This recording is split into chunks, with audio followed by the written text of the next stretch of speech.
बिस्मिल्लाहिर्रहमानिर्रहीम। अस्सलाम वालेकुम नाज़रीन। न्यूज़ टाइम प्रोग्राम सां भली कर रहा हूँ। अॼु मेज़बान अली वकार जो नाज़रीन पीटीआई तरफ़ां सुभाणे इस्लामाबाद ॾांहुं मार्च जो सॾु ॾिनो वियो आहे। इस्लामाबाद खे हुकूमत तरफ़ां 40 हंधनि तां सील किया वियो आहे। 6 वॾा मोटरवेज़ भी बंदि कया विया आहिनि। वफ़ाक़ी हुकूमत जो चवणु आहे त अदालत जे हुकुम ते पाबंद आहियूं, कंहिं बि सूरत में मार्च खे रोकींदासीं, इस्लामाबाद न अचणु ॾींदासीं। वफ़ाक़ी गुरू वज़ीर मोहसिन नक़वी ऐं पीटीआई चेयरमैन आहिनि बैरिस्टर गौर विच में राब्तो थियो आहे।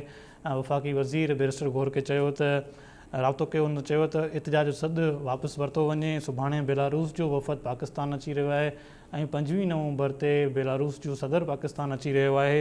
इतिजाज इजाज़त नथी ॾेई सघिजे। इस्लामाबाद में बि कलम 144 इम्पोज़ कयो वियो आहे। मामले ते पंहिंजे पैनलिस्ट सां ॻाल्हि ॿोल कंदासीं। पैनल में जिन मूंखे जॉइन कयो आहे उन्हनि जो तारुफ़ करायां। फॉर्मर डिप्लोमेट आहिनि डॉक्टर जमील ख़ान साहब, सीनियर तज़निगारनि प्रोफेसर इनाम भट्टी साहब, सीनियर तज़निगारनि प्रोफेसर इनाम शेख साहब, सीनियर तज़निगारनि इदीस लिगारी साहब असांखे पैनल में जॉइन कयो आहे। डॉक्टर जमील ख़ान साहब, प्रोग्राम जी शुरूआत पहिरीं अव्हां खां कंदासीं। सर, पीटीआई तरफ़ां सुभाणे इस्लामाबाद ॾांहुं मार्च जो सॾु ॾिनो वियो आहे। हुकूमत क्लेश जे मूड में ऐं पीटीआई बि क्लेश जे मूड में नज़र अची रही आहे। इस्लामाबाद में कलम 144 इम्पोज़ कयो वियो आहे। इस्लामाबाद खे 40 हंधनि तां सील बि कयो वियो आहे। 6 वॾा मोटरवेज़ आहिनि, उन्हनि खे बि बंदि कयो वियो आहे। कीअं त सर तव्हां ॾिसो सुभाणे कहिड़ी सूरत थियण वञी रही आहे? इहा ॻाल्हि वञी बीहंदी त माण्हू केतिरा पहुची था सघनि इस्लामाबाद ताईं, छो जो सॼी पंजाब में हिननि नाका हणी छॾिया आहिनि न। 144 बि लॻाए छॾियो आहे ऐं पोइ हुननि अनाउंस कयो आहे भई इस्लामाबाद में त टेलीफोन बंदि हूंदा, इंटरनेट बि बंदि हूंदो आहे। बल्कि त उन में बाक़ी जेके इलाइक़ा आहिनि पहिरियां ई अनाउंस थी पियो आहे त जिते जिते हुकूमत चाहींदी उते उते बंदि करे थी सघे इंटरनेट। ऐं माना बंदोबस्तु पूरो आहे त इन्हनि खे कंहिं लिहाज़ सां रोकियूं। पर ॿी साइड ते जे ॾिठो वञे सोशल मीडिया ते त पोइ तंहिं हूंदे बि काफ़ी कारकुन निकिरी आया आहिनि इस्लामाबाद वारे पासे। ऐं ट्रेननि में जेके मां ॾिठा कुझु क्लिप मुंहिंजे साम्हूं आया त उहो ट्रेननि में बि वेही मुख़्तलिफ़ इलाइक़नि खां ऐं अची इन दफ़े बलूचिस्तान जा बि मां ॾिठुमि त काफ़ी गाॾियूं हुन साइड ते बलूचिस्तान खां निकितियूं हुयूं, पंजाब ताईं पहुतियूं हुयूं। हाणे ज़ाहिर आहे केसे ताईं पहुची था सघनि, किथे ताईं पहुची था सघनि, डिपेंड। लॻे ईअं थो पियो त कुझु हज़ार माण्हू ज़रूरु पहुची वेंदा जे इहा कॉल जारी रही आहे। लॻे ईअं थो पियो त कॉल जारी रहंदी, छो जे पीटीआई जे चेयरमैन उहो डिसाइड हुन करे वरितो आहे त हाणे इहो पॉइंट ऑफ नो रिटर्न ते अचूं था पिया। जेकी ताक़त ॾेखारणी आहे ॾेखारे छॾियूं। इन दफ़े पीटीआई बि पंहिंजी ताक़त ॾेखारंदी ऐं उन्हनि खे वोट ऐं सपोर्ट त आहे न, उनजा वोटर्स त आहिनि। हाणे केतिरी हिमत था कनि, छा उहो ओड़ी हिमत करे था सघनि जीअं त पीपल्स पार्टी वारनि कई MRD मूवमेंट में, या उन खां अलावा ॿियूं पार्टियूं जेके कंदियूं आहिनि। पर mostly Peoples Party MRD movement जी, छो जो अखियुनि सां मां ॾिठो जेका मज़ामत मार्शल लॉ जी गवर्नमेंट खे उन ज़माने में ॾिनी, ख़ासि तौर ते सिंध में, त उहे हिते शयूं असांजे साम्हूं आहिनि। त एतिरा इहे मज़बूत इन्हनि जा वर्कर नज़र नथा अचनि। पर इहो सिलसिलो जारी रहियो त इन दफ़े खुटको मूंखे इहो आहे, मुंहिंजो तर्जीह आहे, इंफॉर्मेशन आहे इहा त इन दफ़े माण्हू पाण सां कुझु न कुझु हथियार वग़ैरह बि रखी ईंदा, ख़ासि तौर ते KP खां। त उन जे नतीजे में क्लैश थियो त को माण्हू मारिजी वेंदा ऐं उन में इहा आबाही अॻिते वञी वधंदी। तव्हां पाण ई ॼाणाए छॾियो नाज़रीन खे त इन्हनि कंटेनर सॼी लॻाए छॾिया, सॼी इस्लामाबाद में कंटेनर, पंजाब जे मुख़्तलिफ़ इलाइक़नि में जिथे हिते रस्ता अचनि था पिया इस्लामाबाद ॾे उते बि बंदि कयो अथनि। ऐं 40 पॉइंट्स इन्हनि करे वरिता आहिनि, मोटर वे ब्लॉक करे छॾियो आहे। उहे सभु असां कल्ह बि डिस्कस कयोसीं। मज़े जी ॻाल्हि इहा आहे त पीटीआई इन भेरे दुनिया में 22 मुल्कनि में करे थी पई। त तव्हां ॾिसंदो राति खां सुभाणे खां वठी त ॿियनि मुल्कनि में बी जेको उते ते पाबंदी न आहे, हिते चङो पाबंदी बि आहे, उते जुलूस जलसे में काई पाबंदी न आहे। त इहो नज़र ईंदो त पीटीआई वारा पंहिंजो उते बि शो ऑफ कंदा। रहियो त बाक़ी पिंडी बिटिया, मुल्तान, M14 बंदि थी वियो आहे, DI खान वारी साइड तां बंदि थी वियो आहे, बस स्टैंड समूरा क्लोज़ थी विया आहिनि। उनजे बावजूदि जेके इमेजिस अचनि था पिया, महसूसु थिए थो पियो त माण्हू कुझु न कुझु निकिरी आया आहिनि। बाक़ी 144 केतिरी करामत थींदी आहे, सॼी ज़िंदगी 144 ॾिठी आहे। 144 कलम जेको आहे नाफ़िज़ करण में, उन पुलिस वारनि वटि एतिरी ताक़त हूंदी न आहे त हू उनखे करे छॾनि, उनखे इम्प्लीमेंट सही लिहाज़ सां करे छॾनि। ऐं उन में हमेशह खून ख़राबो थींदो आहे। जे मजमो वधीक लॾे अचे ऐं काफ़ी मजमो अची वञे त पोइ हुनजो खून ख़राबो बि थींदो आहे। इस्लामाबाद हाई कोर्ट जो ऑर्डर असां कल्ह डिस्कस करे वरितोसीं, पर जेके ऑर्डर पहिरियां निकिता छा उन्हनि जो छा थियो? 6 जजनि जेके ऑर्डर ॾिना पहिरियां उन्हनि खे त अहिड़े हिसाब सां अहिड़ी ख़ूबसूरतीअ सां इम्प्लीमेंट न कयो उन्हनि त इन में इम्प्लीमेंट कनि था पिया। ज़ाहिर आहे कोर्ट जो ऑर्डर आहे, चवनि था पिया काई कोर्ट सॻोरी। कल्ह असां डिस्कस कयोसीं, पर हिकिड़ी ॻाल्हि रहिजी वई त इन में उन्हनि चयो त 7 ॾींहं पहिरियां एप्लीकेशन ॾियो। हाणे ज़ाहिर ऑर्डर आया आहिनि 2-3 ॾींहं पहिरियां, उहे चवनि था 7 ॾींहं पहिरियां उहा एप्लीकेशन ॾेई ऐं जे DC इजाज़त ॾे त पोइ DC जी कहिड़ी ताक़त इजाज़त ॾे या न ॾे, हुकूमत चाहींदी उन हिसाब सां। त इस्लामाबाद हाई कोर्ट जो जेको ऑर्डर आहे उहो अहिड़ा ऑर्डर घटि ॾिठा विया आहिनि माज़ी में असांखे। बाक़ी रहियो असांजो मिनिस्टर साहब बहादुर, उन बाक़ाइदे बहान करे छॾियो आहे त असांखे एप्लीकेशन बि काई न मिली आहे। ऐं इन दफ़े कंहिं माण्हू बि कानून जी भॼकणी कई ऐं इस्लामाबाद ते चढ़ाई कई, वायोलेशन कई लॉ जी, त उनखे वापसि नथो वञी सघे पंहिंजे घर। उहो ठीकु आहे। पुलिस हेडक्वार्टर में ख़िताब बि कयो आहे, पुलिस वारा नारा बि लॻाया आहिनि बाक़ाइदे जवाब में त असां कंदासूं। त हाणे ॾिसूं किथे था केसीं ताईं बीहनि था पंहिंजे पेरनि में। ऐं मूंखे ख़बर आहे त जेतिरो बीह था सघनि पुलिस वारा, छो जे अवाम जी ख़ल्क़ आहे, ख़ल्क़ जे साम्हूं पुलिस बि पोइ ज़ाहिर आहे ईअं हरू भरू जेको आहे न अची वेंदी आहे हिन ॻाल्हि ते फायरिंग ई शुरू करिजेसि छॾे। उनखे शिरकाए डिलजाए पोइ जेॾी महिल उन्हनि ते हमिलो थिए त करे छॾींदा आहिनि त पुलिस वारा मोस्टली अवाम ते हरू भरू न कंदा आहिनि। हाणे रहियो सुवाल त PTI वारनि बि पंहिंजे तरफ़ां पोएं 23-24 राति यानी कल्ह उन्हनि अनाउंस करे छॾियो आहे त सभिनीनि समूरा ज़िला जेके पाकिस्तान में आहिनि उतां माण्हू अचनि ऐं उते प्रोटेस्ट बि थींदो। ॾिसूं सुभाणे ते प्रोटेस्ट ज़िलनि में त ख़ैर थोरो घणो थी सघे त उतां केतिरा पहुची था सघनि। उनजी डिमांड उनजी बिल्कुलु सादी आहे, सिंपल आहे। ऐं डिमांड इहा त वर्कर बि रिलीज़ कयो, लीडर खे बि असांजे रिलीज़ कयो, ऐं उन खां अलावा 26 जेको आहे कॉन्स्टिट्यूशनल अमेंडमेंट उन्हनि खे रिस्टोर करे छॾियो, उनखे वठो वापसि।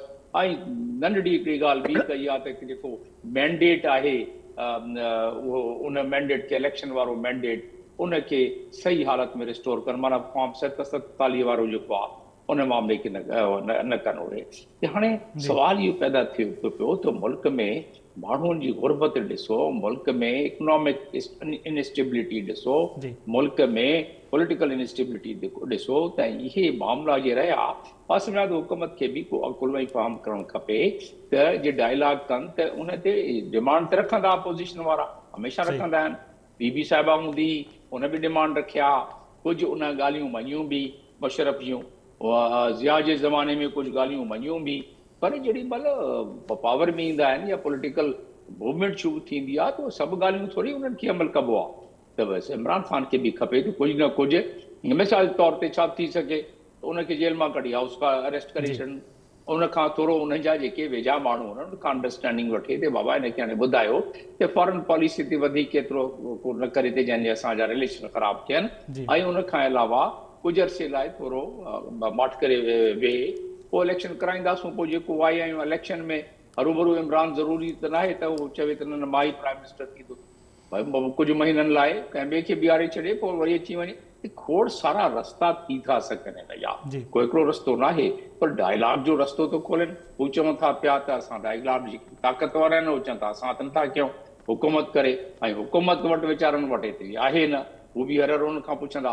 त इन जे करे मामिलो काफ़ी हिन घोटाले में पइजी वियो आहे, काफ़ी गंभीर थी पियो आहे मामिलो। ऐं इहो मामिलो हिते न बीहंदो, जेके फॉरनर उते आहिनि, कल्ह बि भट्टी साहब इहा ॻाल्हि कई, ऐं मां पंहिंजे हथ सां लिखंदो रहियो आहियां, इहे टेलीग्राम ऐं केबल पंहिंजे मुल्क खे हर सफ़ीर मोकिलंदो आहे। असांजो इमेज वञी किथे बीहंदो, असां इन्वेस्टमेंट जी ॻाल्हि कयूं था पिया, कहिड़ी असांखे इन्वेस्टमेंट मिलंदी, त ही सभु शयूं असांखे हिकिड़े सॼी क़ौम जो मामिलो आहे न, सॼी स्टेट जो मामिलो आहे, हिकिड़े इमरान ख़ान जो मामिलो त न आहे या हुकूमत जो मामिलो त न आहे।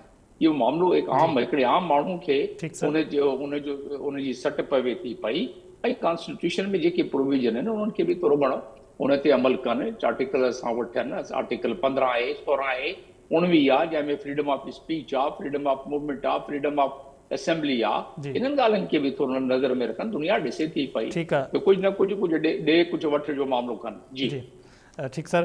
प्रोफेसर इनाम भट्टी साहब सर आवाज़ अचे पियो?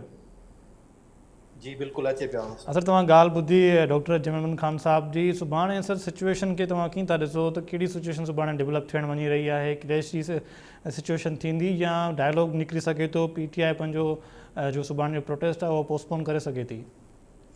महिरबानी अली वकास।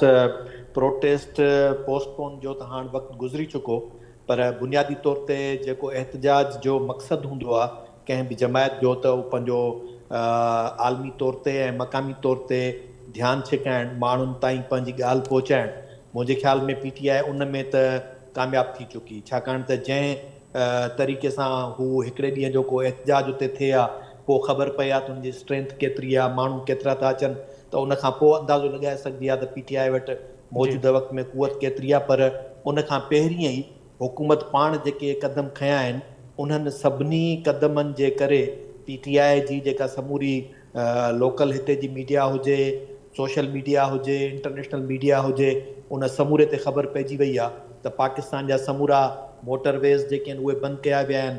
कल्ह कराची जूं जेके बि फ्लाइट्स हुयूं इस्लामाबाद ऐं लाहौर जूं, उहे सभु जूं सभु पोस्टपोन थी वयूं। ऐं अॼु बि शायदि कराची जो एयरपोर्ट मक़ामी जेके लोकल फ्लाइट्स आहिनि उहे सभु जेके आहिनि उन्हनि जूं बंदि रहियूं। हाईवेज़ बंदि रहिया, बसुनि जा अॾा बंदि रहिया। जिन जिन हंधनि तां कुझु काफ़िला रिपोर्ट थिया पए, उन्हनि सां पुलिस जेका पंजाब जे हदुनि में दाख़िल थियण खां पोइ जेका कार्रवाई कई आहे, उहे सभु सोशल मीडिया ते सभिनी खे नज़र अची रहिया आहिनि। त आउं सम्झां थो PTI पंहिंजे उन हिकिड़ी साइकोलॉजिकल वार में त हुकूमत जे मथां सबक़त हासिलु करे वई। छाकाणि त हुकूमत जो कमु इहो हूंदो आहे त आपोजिशन जे कंहिं बि एहतजाज खे डिफ्यूज़ करणु ऐं उन खां पोइ उन्हनि मां उहा जेका असरु आहे उनखे ख़ारिज करे अवाम खे ॿियनि खे रिलीफ ॾियणु ऐं माण्हुनि ताईं इहो मैसेज पहुचाइणु त आपोजिशन वटि एतिरी कुवत कोन्हे। पर हिन हुकूमत जी बदकिस्मती चइजे जो हुन वटि फ़ैसिले जी कुवत या सोच जेका आहे उहा इहा आहे त मामलनि खे सही तरीक़े में सही डायरेक्शन में वठी वञण जे बजाए उनखे ताक़त जे ज़रिए कुचलण ऐं उनखे चीबाटण जी कोशिशि कयो ऐं रद्द करण जी कोशिशि कयो, जंहिंजे नतीजे में अञा वधीक उहा शइ मज़बूत ऐं ताक़तवर थींदी आहे। ऐं सम्झां थो इमरान ख़ान जो जेल में रहणु 1 साल खां मथे अरसो गुज़री चुको आहे, उहो जेतिरो अरसो हू वधीक जेल में रहंदो उन जे वर्करनि में अञा वधीक उहा स्ट्रेंथ मज़बूत थींदी। हींअर सुभाणे एहतजाज इस्लामाबाद में भले खणी कमज़ोर थिए, पर आउं सम्झां थो समूरे पाकिस्तान जे मुख़्तलिफ़ शहरनि में एहतजाज मुज़ाहिरा ऐं माण्हुनि जे ॿाहिरि निकिरण जा जेके बि हूंदा उहे कोशिशूं कंदा ऐं उहे शयूं जेके रिपोर्ट थींदियूं उहे पाकिस्तान जे लाइ आलमी तौर ते हिकिड़ी वॾी बदनामी जो सबबु बणिजंदियूं। कंहिं बि दुनिया जे मुल्क जे अंदरि कंहिं बि सियासी जमायत खे उनजो इहो जमहूरी हक़ आहे त हू पंहिंजो एहतजाज कनि ऐं एहतजाज जे लाइ हू जेके बि तरीक़ा अख़्तियार कनि था पुरअमन, उहे उन्हनि खे हुकूमत जेको आहे सो मुकमिल तरह सां महफ़ूज़ तरीक़े सां उहे रस्ता फ़राहम करे जेके आइन ऐं कानून जे अंदरि अख़्तियार मौजूदु आहिनि। हिते उबतो इहो थिए थो जेकॾहिं कोर्ट इहे आर्डर्स कढंदी ऐं सुभाणे इन तरह जो थींदो त पोइ सुभाणे तव्हां वटि जेका असेंबली जे अंदरि आपोजिशन हुजे थी सघे थो सुभाणे तव्हां कोर्ट खां रुजू कयो त असेंबली जे अंदरि जेका आपोजिशन आहे उहा हुकूमत जे कार वहिंवार में रुकावट जो सबबु थी बणिजे, तंहिंजे करे उन आपोजिशन खे बि ख़तमु करे छॾियो ऐं सुभाणे तव्हांखे कोर्ट पोइ हाणे त कॉन्स्टिट्यूशनल जेका जुडिशियल काउंसिल ठही वई आहे, मुमकिन आहे उहे जजिस जो पैनल वेही करे इहो फ़ैसिलो करे त उहा आपोजिशन जेका हुकूमत जे कार वहिंवार में मुदाख़लत करे थी ऐं उन्हनि खे रुकावट बणिजे थी, तंहिंजे करे अहिड़ी आपोजिशन खे असेंबली में हुजण ई न घुरिजे। सुभाणे आइन मां तव्हां इहो शिकई कढाए छॾियो, पोइ वन पार्टी रूल थियणु खपे ऐं वन पार्टी सां गॾोगॾु जेका असुल मुक़तदरा धुरियूं आहिनि उन्हनि खे इक़्तिदार में शेयर ॾेई छॾणु घुरिजे त इक़्तिदार में ताक़त जो सरचश्मो हुननि वटि हूंदो, ऐवान तव्हांजे हवाले हूंदो, पोइ तव्हांखे जीअं वणे उअं ई मुल्क हलायो। पर कंहिं बि तरह सां इहा शइ कामयाबु कोन थींदी। मुल्क खे जेकॾहिं तव्हांखे सिधे रस्ते ते वठी वञिणो आहे, जमहूरी क़दर मज़बूत करणा आहिनि, मुल्क जी मईशत खे बहितर करिणो आहे, आलमी बिरादरी वटि पंहिंजी साख बहाल करणी आहे, आलमी इन्वेस्टर्स जेके आहिनि उन्हनि वटि जेकॾहिं पंहिंजी साख बहाल करणी आहे त तव्हांखे मुल्क खे उन सही रस्ते ते हलाइणो पवंदो जंहिंजी जेका ज़मानत आहे उहा तव्हांजो पाकिस्तान जो आइन फ़राहम करे थो, जंहिंमें इहा शइ शामिलु आहे त ही रियासत पाबंद आहे अवाम जे जी। मुकमिल तरह सां हर जान माल जे तहफ़ुज़ खां वठी करे उन्हनि खे पंहिंजे जमहूरी तौर ते हर हक़ फ़राहम करण जो। जी इनाम शेख साहब सां ब्रेक खां पहिरीं प्रोफेसर इनाम भट्टी साहब सां बि ऐं डॉक्टर जमील ख़ान साहब सां ॻाल्हि ॿोल करे आयासीं। PTI सिर्फ़ु सुभाणे इस्लामाबाद ॾांहुं मार्च सॾु ॾिनो आहे। हुकूमत सख़्तु एक्शन खणण जो बि जेका फ़ैसिलो कयो आहे। 40 हंधनि ते इस्लामाबाद खे सील कयो वियो आहे। 6 वॾा मोटरवेज़ जेके उहे बंदि कया विया आहिनि। वफ़ाक़ी घरू वज़ीर मोहसिन नक़वी चयो आहे अदालत जे हुकुम ते असांखे मुकमल अमल दरामद करिणो आहे, पाबंद आहियूं। सर तव्हांजो छा इन मामले ते ओपिनियन आहे? ॾिसो, अल्टीमेटली जेका गवर्नमेंट आहे उहा हिननि खे डिस्पर्स करण में कामयाबु थींदी, पर मसइलो इहो आहे त हुननि जी बि हिकिड़ी पॉलिटिकल पार्टी में उन्हनि जो बि हिकिड़े इज़त जो सुवाल आहे, मार्च कामयाबु थिए थी या नाकाम थिए थी। उन्हनि खे इहा शइ करणी आहे ऐं उन्हनि जेकॾहिं पोइ ते था हटनि त उन्हनि जे लाइ बि रस्तो कोन्हे को। तंहिंजे करे जॾहिं पंहिंजो फोर्सिस उन्हनि सां गॾु आहिनि, उन्हनि सां मुख़्तलिफ़ क़िस्म जा जेके आहिनि कोर्ट जो बि उन्हनि आहे, उन्हनि खे हिकिड़ो इन वे हिकिड़ो मैंडेट मिलियल आहे त इन ते कंट्रोल कंदा। पर जेको मुल्क जो सियासी बहरान आहे उहो ख़तमु न थींदो, छाकाणि जो जेका इमरान ख़ान जी सपोर्ट आहे ऐं जेके पावर कॉरिडोर्स में हुन जा कनेक्शन्स आहिनि ऐं ख़ासि तौर ते KP में जंहिं क़िस्म जी हुनजी फॉलोइंग आहे, इहे सभु शयूं मैटर थियूं कनि। ऐं जीअं कल्ह पंहिंजी प्रोग्राम में ॻाल्हि ॿोल थी, अमेरिकन एडमिनिस्ट्रेशन में जेका तब्दीली अचे थी, इहे सभु अहिड़ा फैक्टर्स आहिनि जिन खे पाकिस्तान जे मुस्तक़बिल जो जेको पॉलिटिकल सिनेरियो आहे, जेको मंज़रनामो आहे, उन में नज़रअंदाज़ नथो करे सघिजे। ऐं ॾिसो, अहिड़े माहौल में जॾहिं मुल्क जूं 2 वॾियूं पार्टियूं इस्टेब्लिशमेंट जूं सफ़ा हाशा बरदार थी वियूं आहिनि ऐं उन्हनि जे हर हुकूमत ते येस करण जे लाइ तयारु आहिनि, उते इमरान ख़ान जी जेल में हूंदे हुनजे सियासत सर्वाइव कयो आहे। हुन जा माण्हू जी जेका अक्सरियत आहे उहा हुन सां गॾु आहे ऐं उन खां पोइ तमामु घणनि कोशिशुनि जे बावजूदि उन्हनि में को वॾो स्प्लिट न थी सघियो आहे। ऐं ॿुधण में इहो बि अचे थो त अल्टीमेटली इमरान ख़ान खे विदिन शॉर्ट टाइम हिकिड़ो रिलीज़ बि मिलण वारो आहे। त इहे पॉलिटिकल वर्कर्स जे लाइ या जेको आहे सो जेको उन्हनि जी पंहिंजी पार्टी जा लीडरशिप आहे, उन जे लाइ हिकिड़ो ऑक्सीजन जो कमु फराहम थियूं कनि। ऐं ज़ाहिर आहे हिकिड़े पॉलिटिकल वर्कर जी कुर्बानी दरअसल इन्वेस्टमेंट हूंदी आहे मुस्तक़बिल जे जेको सियासी सेटअप थींदो हुन में। त मूंखे सम्झ में इहो थो अचे त हिन सां इहो जेको धरणो आहे इन ते कंट्रोल मुमकिन आहे, बिल्कुलु थी वेंदो। मां हैदराबाद में बि इस्लामाबाद में काफ़ी वक़्तु रहियो आहियां, उते जंहिं तरीक़े सां कार्डन ऑफ कनि था ऐं जहिड़े तरीक़े सां जेके मुख़्तलिफ़ लॉ एनफोर्सिंग एजेंसीज़ आहिनि उहे शयुनि खे कनि थियूं कंट्रोल, त उहो कंट्रोलेबल आहे। उन जा हिकिड़ा अहिड़ा 5-6 मुख्य रस्ता आहिनि जिन खे जेकॾहिं तव्हां ब्लॉक कयो ऐं उन्हनि खे पंहिंजो उन में स्पेस न छॾियो त इहो मुमकिन थी सघे थो। सभ खां वॾो ॾिसो, असां वटि जेको फोर्स आहे मिलिटेंट सोच वारा जेके सियासी वर्कर्स आहिनि उहे आहिनि मज़हबी जमातुनि जा। उन्हनि खे केतिरा दफ़ा कंट्रोल कयो वियो आहे त ही का अहिड़ी वॾी ॻाल्हि कान्हे। ऐं बिहाइंड द पंहिंजो कर्टेन बिहाइंड द सीन खोड़ रिप्रोच मां थींदियूं आहिनि, खोड़ क़िस्म जी डायलॉग थींदी आहे, अंडरस्टैंडिंग थींदी आहे ऐं मुमकिन आहे त कंडीशनली उन्हनि खे अलो बि कनि गारंटीज़ वठी। पर जीअं अगेन मां तव्हांखे चयो त ultimately it would not fetch those results which establishment is looking for. जी So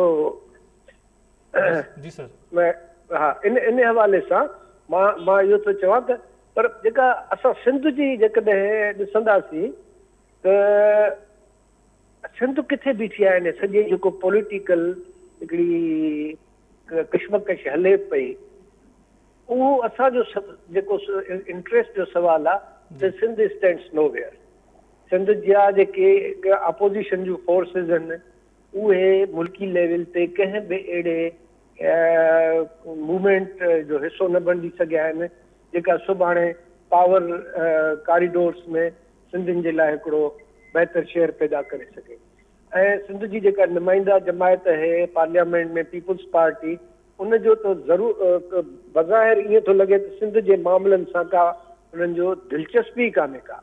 ऐं अञा ताईं उहा जेका पुराणी 1972-73 जी उन्हनि जे हिकिड़ो ग्रुप छॾे ॾियो त माण्हुनि खे बेवकूफ़ बणाए, ॿियो माण्हू इस्टेब्लिशमेंट सां वेही सिंध जे इंट्रस्ट खे सेल आउट करे।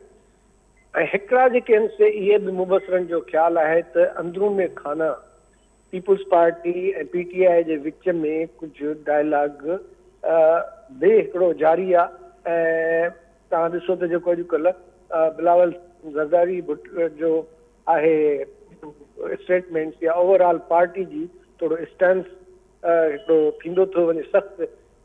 कल्ह टियों ॾींहुं जेको बल्कि कल्ह सलीम हैदर पंजाब जे गवर्नर जेको जंहिं क़िस्म जो इंटरव्यू ॾिनो आहे, इहे सभु ॻाल्हियूं ॿुधाइनि थियूं त something is seriously cooking inside the power corridors. जी ठीकु सर, तो ठीकु आहे। इदरीस लिगारी साहब, सर जीअं इनाम शेख साहब ॻाल्हि कई, डॉक्टर जमीन ख़ान साहब बि ॻाल्हि कई, त सर तव्हां सर छा था ॾिसो सुभाणे कहिड़ी सिचुएशन थियण वञी रही आहे?